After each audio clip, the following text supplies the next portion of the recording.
Bakura. Se há uma diferença de adaptação que faz puristas do mangá espumarem pela boca, é ele.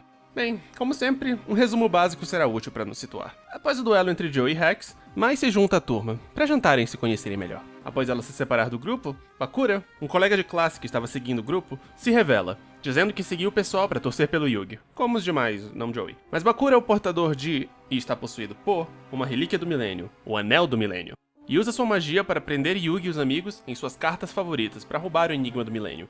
Milênio. E se eles perdessem no jogo, morreriam. Yami Yugi, separado do Yugi normal, que fica preso no jogo, derrota Yami Bakura com a ajuda do Bakura normal, que ficou em uma das cartas dele, e usa a magia conveniente egípcia antiga para restaurar o Bakura normal e deixar Yami Bakura preso na dimensão do jogo das trevas. Bakura fala um pouco sobre o anel e todos ouvem um grito de socorro da Mai e correm para ajudá-la. Caso não tenham notado, esse resumo de eventos de um episódio e meio foi mais longo do que outros que eu fiz que cobriam 3. Assim como o primeiro episódio, esse faz muita coisa em 20 minutos. E assim como o primeiro episódio, é uma readaptação de eventos do passado do mangá. Portanto, vamos repassar esses eventos, que se estenderam do capítulo 50 ao 59. Era um dia normal de aula para Yugi e seus amigos, quando apareceu Ryo Bakura, um aluno transferido. E como ditam as leis dos mangás e animes, é claro que isso cria uma treta. Bakura adora jogar um jogo chamado Monster World, sem relação, um tipo de RPG de mesa com regras sem nexo. Ou seja, um típico RPG de mesa. Yugi e a turma se convidam pra jogar, o que seria de boa, mas Bakura não contou pra Yugi e os amigos que ele também tem uma relíquia do milênio, e o espírito dentro dela anda sendo malvado. Após entrar em contato com o Enigma do Milênio, o tal espírito possui Bakura e recebe Yugi e a turma pra jogar em Monster World. Ele gradativamente prende todos eles em seus personagens do RPG, e se vê enfrentando Yami Yugi. E, após uma longa partida, e com a ajuda do Bakura normal e sua habilidade de possuir mãos, eu explico daqui a pouco, ele vence a partida, e tudo fica bem no final e a turma tem um novo amiguinho. Eu nem sei por onde começar aqui. O primeiro episódio é fichinha comparado a isso. Como dá pra ver pelos resumos de cada um, a versão do anime é basicamente uma releitura super abreviada desses 10 capítulos, trocando Monster World por Monstro de Duelo. A primeira, mas certamente não a última, vez em que um jogo não card game foi trocado pelo card game. Acho que a primeira e maior perda é que, no mangá, nós aprendemos mais sobre Bakura do que o anime ensina pelo resto dos seus 211 episódios.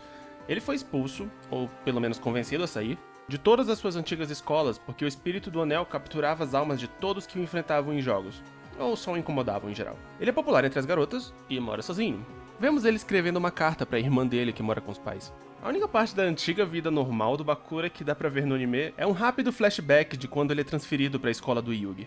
Ah, e acho que o pai dele é citado. Vários detalhes da partida foram mudados. Digo, fora o fato de que o jogo foi trocado por outro jogo completamente diferente. Por exemplo, no mangá, os amigos do Yugi só são transportados pro jogo sob certas circunstâncias da partida, depois que ela começa. Enquanto que no anime ele simplesmente lança todos lá assim que eles concordam em jogar. O próprio Yugi se oferece pra ser transportado pro jogo, porque, nesse ponto do mangá, ele já sabia que o seu alter ego existia, enquanto que no anime, bem, ele também parece saber, mas não há tanto tempo. Tendo dito isso, nas duas versões essa é a primeira vez em que os dois se veem cara a cara, por assim dizer. Mas no anime, Yugi também conta pros amigos sobre a existência do Yami Yugi, algo que ele fez há mais tempo no mangá, durante o Death Tea. Foi um pouco depois do momento do emoticon da amizade. E o modo como Bakura, não Yami, ajuda Yugi e seus amigos é bem diferente. No mangá, ele consegue controlar a mão esquerda do seu corpo para atrapalhar o Yami Bakura e até criar um NPC com um pedaço da sua própria alma. Sério, nem pergunte. E em certo ponto da partida, o Yami Bakura faz isso para tentar se livrar do Bakura normal. E a melhor parte é que no final da história, a mão do Bakura está super de boa, sem nenhuma cicatriz. Continuando, no mangá, o Yugi não usa a magia dele para salvar o Bakura. É o tal NPC com um fragmento da alma dele que o salva depois que o Bakura da vida real literalmente morre. Eu não curti como no anime nós vemos o espírito maligno do anel sendo destruído, porque ele volta alguns episódios depois sem nenhuma explicação. E como última observação, que ironicamente é o começo da cena do anime, é estranho como Yami Bakura tenta roubar o Enigma do Milênio na adaptação.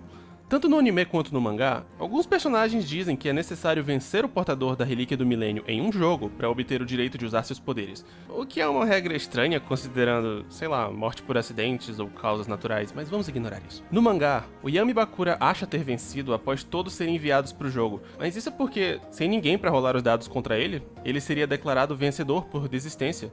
Ou seja, o jogo já havia começado, diferente do anime. Mas, como veremos mais à frente, o mangá também tem problemas com as regras que governam as relíquias do milênio, então deixa pra lá. No fim das contas, eu ainda gosto bastante do episódio do anime, apesar de tudo. Ele é diferente, imprevisível, é legal. Mas preciso admitir que a versão do mangá dessa partida é bem mais competente. Tendo dito isso, eu ainda acho que o anime fez um trabalho decente em introduzir os dois Bakuras, sob as limitações que ele tinha.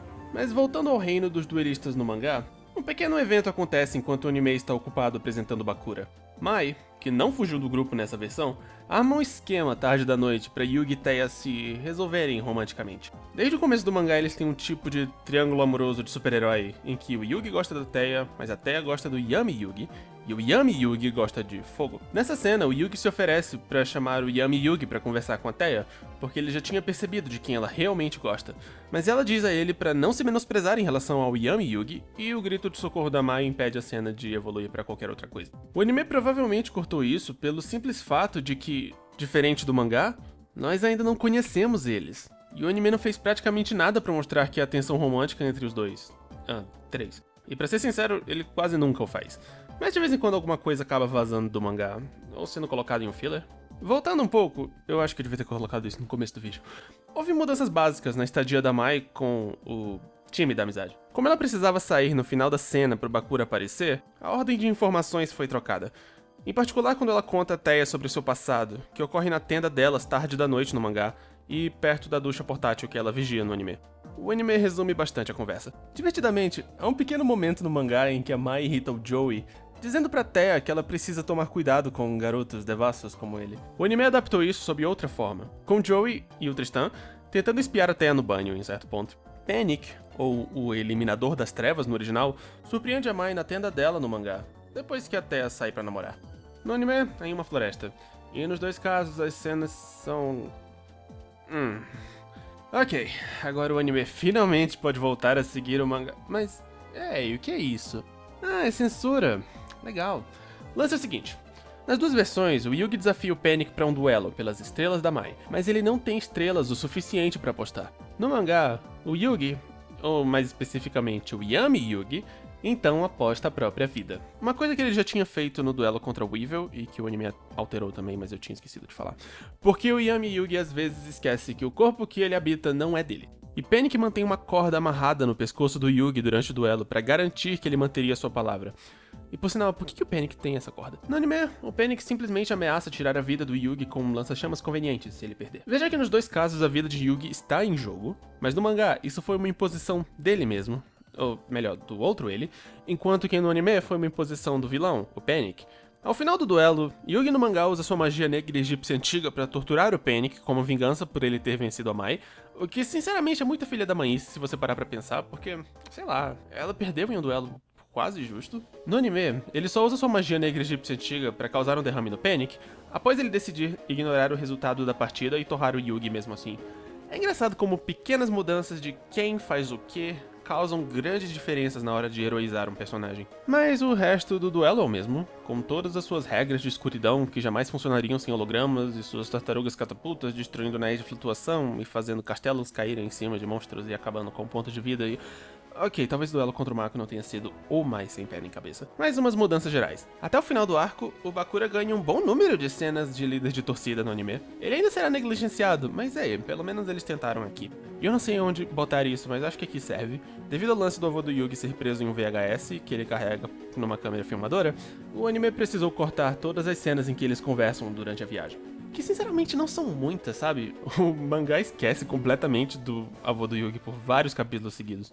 E como última coisa geral, antes do próximo evento da história, eu só quero dizer que o anime parece shippar o Joey e a Mai muito mais do que o mangá. Não me entenda mal, eles também são shippados no mangá, mas no anime as interações deles são tão mais sugestivas. Claramente o pessoal da produção gostava muito desse casal. E eu não tenho absolutamente nada contra isso. E nessa nota meio chip eu encerro a parte 3. Eu cobri bem menos episódios do que eu esperava, mas eu espero que da próxima vez eu consiga cobrir mais, porque, Deus, eu não esperava ter tanto pra falar sobre o reino dos duelistas.